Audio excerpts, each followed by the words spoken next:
إلى هذه العيون النيرة أرمي تحية توافق كل آزمنة وأمكنة قائلا السلام عليكم ورحمة الله وبركاته. إجابة السلام واجب. السلام عليكم ورحمة الله وبركاته.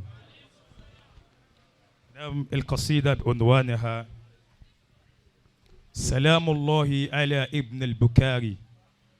قد تجنى السابقون الأولون من العلماء ولا جروا أن يهذوا عزوهم، لذلك أتجنى بهذا أقول سلام الله دوما على ابن البخاري، سلام الله دوما على ابن فهذه الدرسة طبعا درسة المحاضرة، وجنبا آخر هي جلسة دعائية تراحمية. وسبب حضورنا هنا لا يدل على شيء إلا أن ندعو للشيخ المرحوم. إذا أظنكم أن ترفعوا أصواتكم معي. سلام الله دوما على ابن البخاري، سلام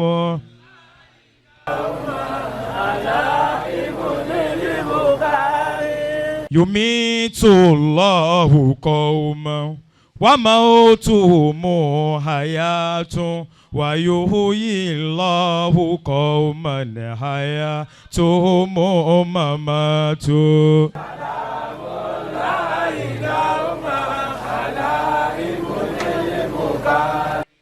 أيرج الشيخ ميتا فلا بل كان حيا، فليس يموت من كان في دنيا تكيا. بالله عليكم ارفعوا أصواتكم. من العقبى ترى أنه قد فاز دينا، ففي العقبى نراعي جميع المتقين.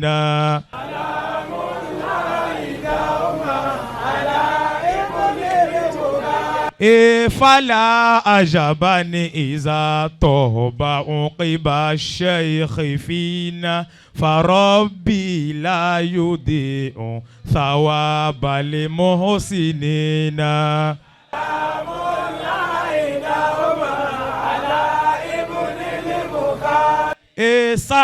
سعيا كثيرا على الأبناء جميعا، يعيش ليسعد في الدنيا عيشا قنوعا.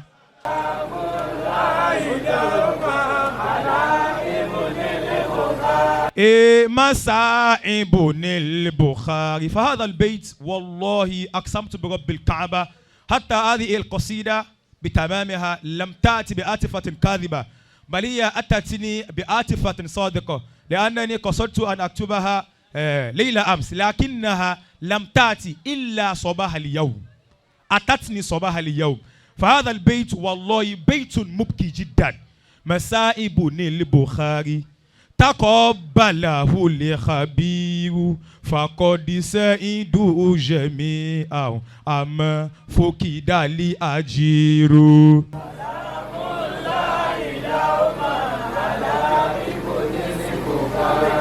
فكيف يكون قومي ولو ابن البخاري، يعيش بنا لا يبنى له خير الديار. مولاي دوما ولو كان ممكنا لاشترى لأبونا خلودا، ولكن مستحيل فيا أسفا شديدا. نعم يا رئيس الفاضل، سامحوني أن أغير لغتي إلى اللغة المحلية لتعميم الفائدة. إكاولوا أياكم الله. أظنكم قلتم أنه ما بقي إلا كلمة الشكر من المدير ومن الذين يشجعونني في الشبكة، أنتم منهم. وكما يصدر إلينا التشجيع لابد أن يصدر إلينا التقديس معه.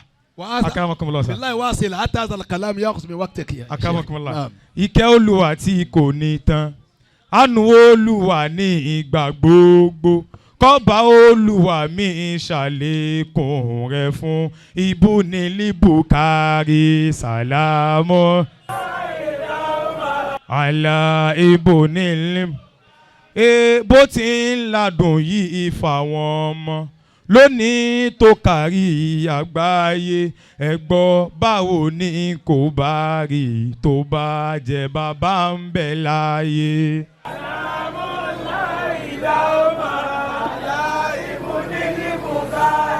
Gbogbo ohun tó yẹ kí bàbá ó lò láyé wọn ò rí lò rárá, wọ́n gbé sílẹ̀ káráyé ò lè rí ọmọ kankan sára.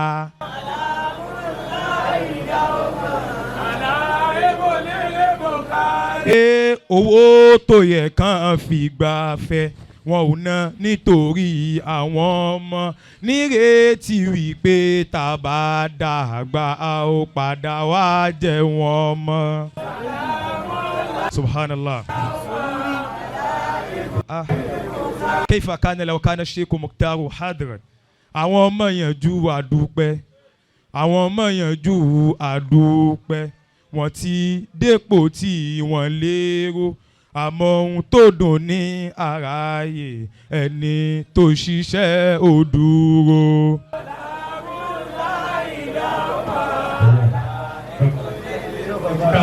ولا وافق لجميع في الكتاب. أنا انظر، لابد من التأدب التزام الشروط. صراحة لو أعطينا الجميع الفرصة للإنشاد قد لا نصل إلى هذه الجهة.